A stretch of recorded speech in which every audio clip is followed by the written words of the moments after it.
Hello dear job aspirants, welcome to our YouTube channel. हमारी इस YouTube channel पर सभी मित्रों का, सभी जॉब एस्पायरेंट्स का बहुत बहुत स्वागत है। आज के इस वीडियो सेशन में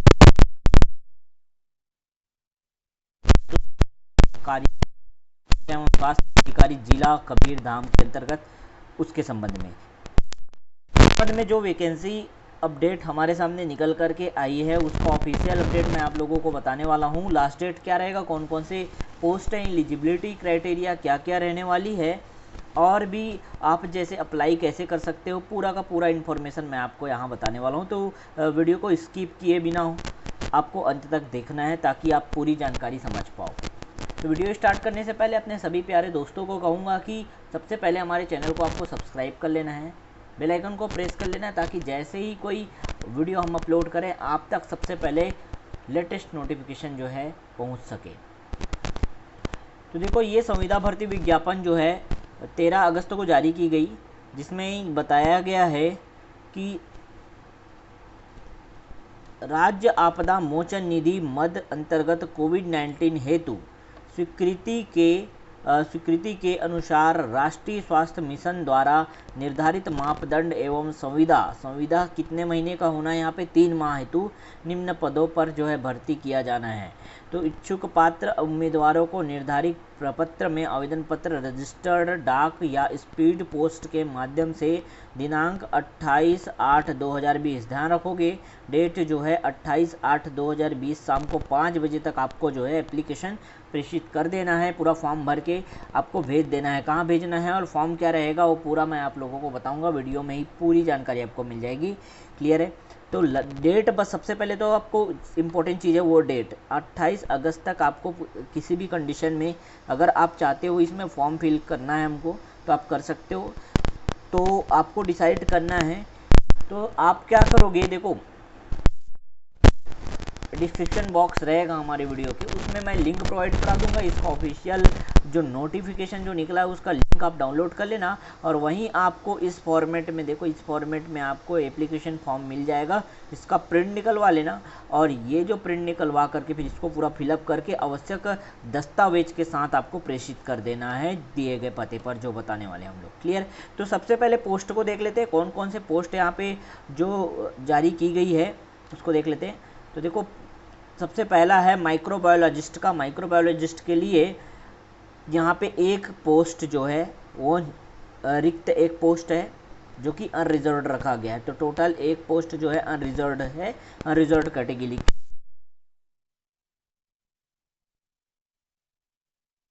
आधारित मासिक वेतन की बात करें तो मासिक वेतन जो है 35,000 रुपये, 35,000 रुपये मासिक वेतन यहाँ पे निर्धारित किया गया है। क्लियर हुआ?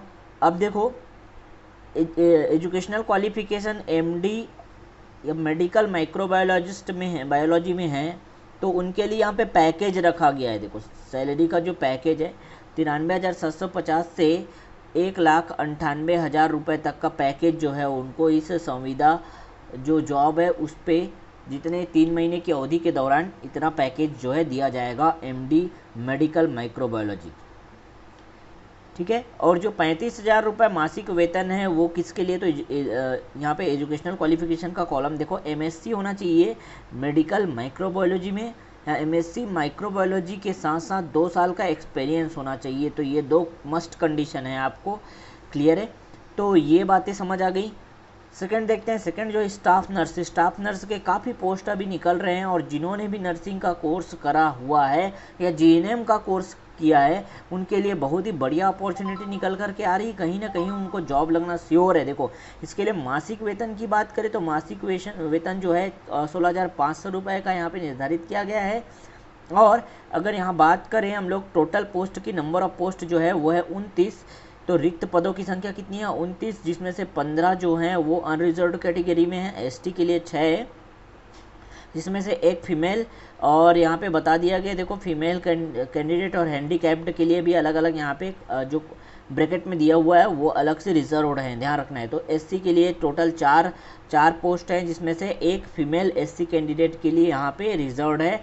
ओबीसी के लिए टोटल 4 जो पोस्ट हैं, लेकिन एक जो है इसमें भी फीमेल कैंडिडेट के लिए रिजर्व्ड है। तो टोटल स्टाफ नर्स का 29 पोस्ट है, यहाँ पे पोस्ट है। और अगर हम बात करें एजुकेशनल क्वालिफिकेशन की, तो बीएससी नर्सिंग होना चाहिए या जीएनएम का कोर्स यदि किसी ने पास किया है, और साथ ही साथ उनका जीवित पंजीयन होना चाहिए, live registration in Chhattisgarh nursing registration council. तो नर्सिंग रजिस्ट्रेशन काउंसिल, नर्सिंग पंजीयन काउंसिल के तहत जो है यहाँ पे आपका पंजीयन होना ही चाहिए, जीवित पंजीयन होना चाहिए।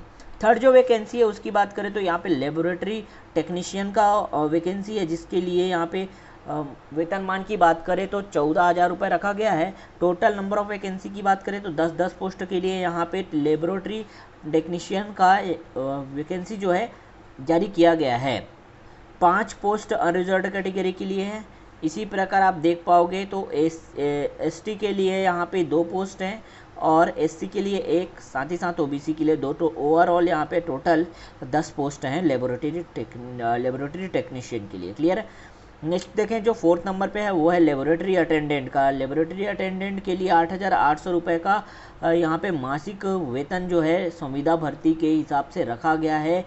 यहाँ पे टोटल नंबर ऑफ पोस्ट की बात करें तो 1 ही पोस्ट है, और इसके लिए एजुकेशनल क्वालिफिकेशन की बात करें तो 12th पास होना चाहिए बायोलॉजी सब्जेक्ट के साथ, और साथ ही साथ 1 साल का एक्सपीरियंस होना चाहिए किसी भी लैब में काम करने का। क्लियर हो गया। लैबोरेटरी टेक्नीशियन के एजुकेशनल क्वालिफिकेशन को भी समझ लेते हैं। बीएमएलटी होना चाहिए, बैचलर डिग्री होना चाहिए या डिप्लोमा होना चाहिए। पैथोलॉजी में मेडिकल या पैरामेडिकल कोर्स जो है वो उत्तीर्ण होना चाहिए। साथ ही साथ छत्तीसगढ़ पैरामेडिकल काउंसिल में जिनका पंजीयन है उनको जो है बिल्कुल अनिवार्य रखा गया है, और बीएमएलटी का डिग्री यदि किसी के पास है तब उन्हें प्राथमिकता दी जाएगी, यहाँ स्पष्ट बता दिया गया है। क्लियर। नेक्स्ट बात करें लास्ट यहाँ पे जो वैकेंसी जो पद नाम है वो है क्लीनर का। क्लीनर का यहाँ पे जो वेतनमान है 8,800 रुपये है, और टोटल नंबर ऑफ पोस्ट यहाँ पे 6 हैं। तो क्लीनर के 6 पोस्ट हैं, इसमें 8वीं पास ही मांगा गया है। तो इस तरह से पूरा डिटेल आप देख सकते हो। आप जिस भी एजुकेशनल क्वालिफिकेशन के अंतर्गत आते हो आप अप्लाई कर सकते हो इस संविदा भर्ती के लिए। यदि आप जो है कवर्धा ज़िले के ही निवासी हो तब तो बहुत ही बढ़िया है आप लोगों के लिए वैकेंसी जो निकली हुई है।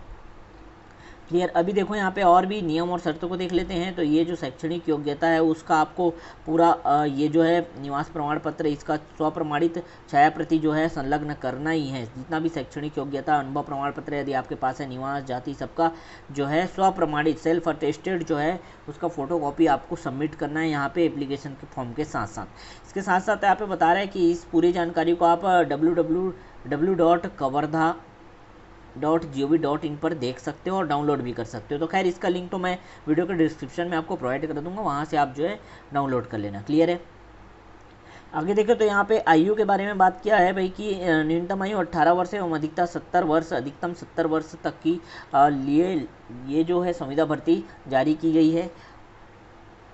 क्लियर हुआ। आगे देखो निर्धारित समय सीमा में प्राप्त आवेदन पत्रों की जांच स्क्रूटनी कर प्राप्त अभ्यर्थियों की मेरिट जो है वो सूची तैयार कर ली जाएगी। मेरिट किस तरह से तैयार किया जाएगा उसके बाद का प्रोसेस क्या होगा वो भी समझ लेते हैं। तो मेरिट तैयार करने के बाद जो है पदों की संख्या के आधार पर अभ्यर्थियों का लिखित या कौशल या साक्षात्कार लिया जाएगा। इंटरव्यू के माध्यम से यहाँ पे होगा, तो लिखित परीक्षा भी ले सकते हो या कौशल परीक्षा आपको चेक करेंगे या साक्षात्कार लिया जाएगा कह रहा है।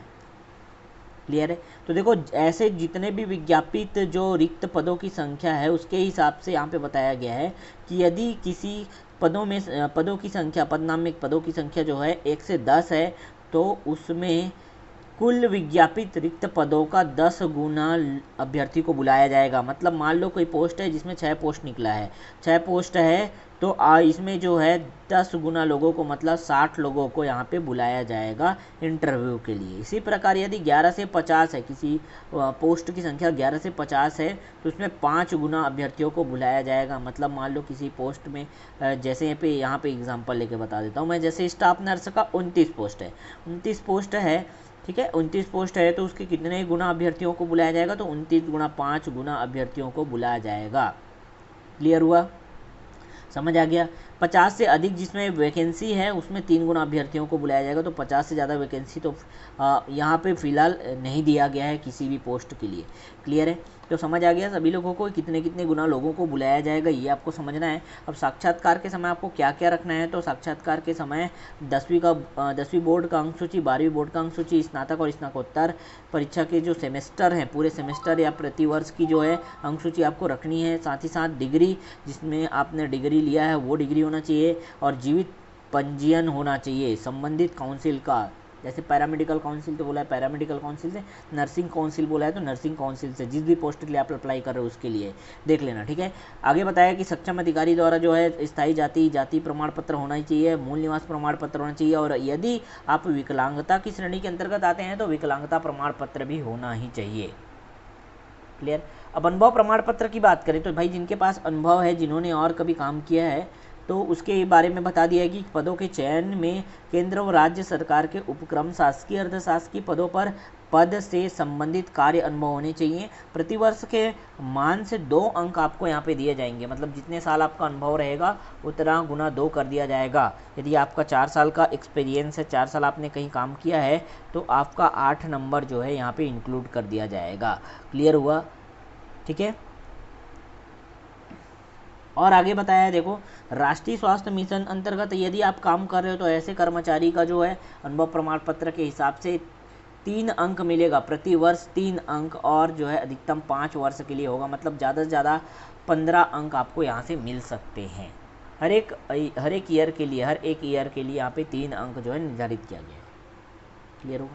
अब देखो अंतिम चयन सूची जो फाइनल मेरिट लिस्ट बन के तैयार होगा उसके बारे में यहाँ पे थोड़ा समझ लेते हैं, और भी बातें जो बताई गई है कि अंतिम चयन सूची जो होगी उसमें शैक्षणिक योग्यता में प्राप्तांक जितना भी आया है उसका 65% लिया जाएगा।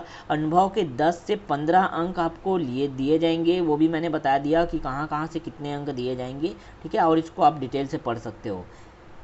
क्लियर हुआ? साक्षात्कार का 20 अंक का यहाँ पे निर्धारण किया गया है, 20 अंक जो है साक्षात्कार के लिए होगा। ठीक, नर्सिंग संवर्ग में जो आते हैं उनमें बताया कि शैक्षणिक योग्यता में प्राप्तांक का कुल 60% अंक लिया जाएगा, अनुभव का 10 अंक या 20 अंक। जीएनएम नर्सिंग प्रशिक्षण प्राप्त मितानिन जो है 4 अंक प्रति वर्ष मान से अधिकतम 20 अंक, और गैर मितानिन अभ्यर्थी हैं उनको 10 अंक प्रत्येक वर्ष हेतु 2 अंक या 4 अंक अधिकतम 5 वर्ष के लिए दे होगा बोला है। पूरा आप डिटेल इसको पढ़ लेना। क्लियर हो गया? ये तो समझ आ गया होगा अनुभव के अंक किस तरह से मिलेंगे। ठीक है, आगे देखो यहाँ पे भी कौशल परीक्षा बता दिया गया है। कौशल परीक्षा जो है 20 अंक का लिया जाएगा। ठीक है, आप पूरा डिटेल ये पढ़ सकते हो। इस तरह से आपका यहाँ पे नियुक्ति होना है, चयन होना है, और ये मेरिट लिस्ट बन करके तैयार होना है। ठीक है, अब देखो यहाँ पे एक और इम्पोर्टेंट बात है कि प्रत्येक पद के आवेदन पत्र के साथ निर्धारित आवेदन शुल्क राष्ट्रीयकृत बैंक द्वारा डिस्ट्रिक्ट हेल्थ सोसाइटी कवर्धा के नाम से जारी डिमांड ड्राफ्ट बनाना है आपको। ठीक है, किसके नाम से? डिस्ट्रिक्ट हेल्थ सोसाइटी कवर्धा के नाम से आपको डीडी बनवाना है, और उसको बना करके आवेदन पत्र के साथ संलग्न करना है। तो कितने रुपए का डीडी बनवाना है उसका विवरण जो है यहाँ पे दिया गया है। यदि आप विकलांग, अनुसूचित जाति और अनुसूचित जनजाति के अंतर्गत आते हो, और यदि आप जो जिस भी फॉर्म के लिए अप्लाई कर रहे हो उसमें मानदेय 25,000 से कम है, तब आपको 100 रुपये का डीडी बनवाना है। लेकिन यदि 25,000 या 25,000 से अधिक है, ऐसे वैकेंसी के लिए आपको 200 रुपये का डीडी बनवाना है, डिमांड ड्राफ्ट बनवाना है। क्लियर हुआ? इसी प्रकार देखो आप अन्य पिछड़ा वर्ग या महिला वर्ग में आते हैं, तो यदि आपने जिस कैटेगरी में जिस पोस्ट के लिए फॉर्म डाला उसका मानदेय 25,000 से यदि कम है तो 200 रुपये का डीडी बनवाना है, और यदि 25,000 या उससे अधिक है तो 300 रुपये का डीडी बनवाना है। इसी प्रकार जो भी अनरिजर्व्ड कैटेगरी में आते हैं, अनारक्षित श्रेणी में आते हैं, उनको 25,000 से कम आय के पद के लिए 300 रुपये का डीडी बनवाना है, और 25,000 से अधिक या 25,000 तक के जो पेमेंट है, 25,000 या 25,000 से अधिक जिनका आय है, मासिक आय होगा, उनके लिए 400 रुपये का डीडी बनवाना है। तो आपको डिमांड ड्राफ्ट किस तरह से बनवाना है समझ आ गया, किसके नाम से बनवाना है। किसी भी राष्ट्रीयकृत बैंक में जाकर के आप डिमांड ड्राफ्ट बनवा सकते हो। डिस्ट्रिक्ट हेल्थ सोसाइटी कवर्धा के नाम से आपको डिमांड ड्राफ्ट जो है जारी करवाना है। हो गया। आगे देखिए यहाँ पे बताया जिला स्तर पर की जाने वाली भर्ती में स्वीकृत पद जिनका मासिक वेतन 16,500 रुपये प्रति माह या रुपये 16,500 से कम हो, उन पदों पर संबंधित जिले के पात्र मूल निवासियों को प्राथमिकता दिया जाएगा। मतलब अगर कवर्धा जिले के ही हैं तो उनको प्राथमिकता दिया जाएगा, अदर डिस्ट्रिक्ट के लोगों को यहाँ पे प्राथमिकता नहीं दिया जाएगा। ध्यान रखना है किसके लिए, तो 16,500 की कैटेगरी में जो आते हैं, मतलब इतने पोस्ट, सिर्फ माइक्रोबायोलॉजिस्ट को छोड़ दो तो उसमें दूसरे स्टेट वाले भी जो है अप्लाई कर सकते हैं, लेकिन यहाँ इतने पोस्ट में जो है कवर्धा जिले को ही प्राथमिकता दी जाएगी। यदि नहीं मिलते कवर्धा जिले के कैंडिडेट तब जो है बाहर के लोगों को यहाँ पे लिस्ट में नाम या जगह स्थान दिया जाएगा। क्लियर है? तो पूरी बातें समझ आ गई आप लोगों को। उम्मीद कर रहा हूँ कि जो भी चीज़ें यहाँ पे आपकी क्वेरी हो सकती थी वो रिजॉल्व हो जाए मात्र एक वीडियो में। क्लियर है? चलो आगे और बताया है कि भाई 3 माह के लिए आपको संविदा भर्ती ये दिया जाएगा करके बता दिया गया है, और चयन उपरांत सभी चयनित उम्मीदवारों को 50 रुपये का बॉन्ड जो है वो भरना होगा। 50 रुपये का बॉन्ड भरने कहा है। तो पूरा आप डिटेल जो है इसका निर्देश, रूल्स रेगुलेशन, अंतिम चयन कैसे होना है, सब चीज़ आप पढ़ सकते हो। मैं इसका लिंक आपको प्रोवाइड करा दूंगा अपने वीडियो के नीचे डिस्क्रिप्शन बॉक्स में, वहाँ से आप डाउनलोड कर सकते हो। ठीक है? अब देखो यहाँ पे आवेदन पत्र का प्रारूप आपको दिख रहा होगा। ये प्रारूप जो है इसी को आपको भरना है, अच्छे से फिलअप करना है, और आवश्यक दस्तावेज यहाँ पे जो दिया हुआ है, संलग्न सत्यापित प्रमाण पत्रों की सूची, इसमें जो है ये आपके पास है, उसको आपको क्या करना है, इसको पूरे दस्तावेज को डाल करके फिर, और डिमांड ड्राफ्ट भी आपको डालना है। उतना करके आप जो है इसको प्रेषित कर दोगे। क्लियर है? कहाँ प्रेषित करना है, तो इसका यहाँ पे एड्रेस आपको दिया है, किसके पास आपको देना है तो ये भी बता दिया गया है। देखो यहाँ पे मुख्य चिकित्सा एवं स्वास्थ्य अधिकारी जिला कबीरधाम को आपको प्रेषित करना है। डिमांड ड्राफ्ट किसके नाम से बनेगा ये भी ध्यान रखना है। तो ध्यानपूर्वक पूरा नोटिफिकेशन आप लोगों ने समझ लिया। उम्मीद करता हूँ चीज़ें समझ आ गई होंगी। तो मिलते हैं नेक्स्ट वीडियो में नए अपडेट के साथ, नए जॉब रिलेटेड वीडियो के साथ। ओके, और साथ ही साथ बता दूं कि हमारे इस यूट्यूब चैनल पर आपको जॉब रिलेटेड न्यूज़ के साथ साथ इंपॉर्टेंट सब्जेक्ट के वीडियो लेक्चर भी मिलेंगे, जो आपके एग्ज़ाम को क्वालिफाई कराने के लिए बहुत ही हेल्पफुल साबित हो सकते हैं। तो आपको करना क्या है, हमारे चैनल को सब्सक्राइब कर लेना है, अपने सारे दोस्तों, अपने फ्रेंड्स तक शेयर कर देना है, ताकि वो भी हमारे इस यूट्यूब चैनल से जुड़ करके फ़ायदा ले सकें। ओके, तो मिलते हैं नेक्स्ट वीडियो में।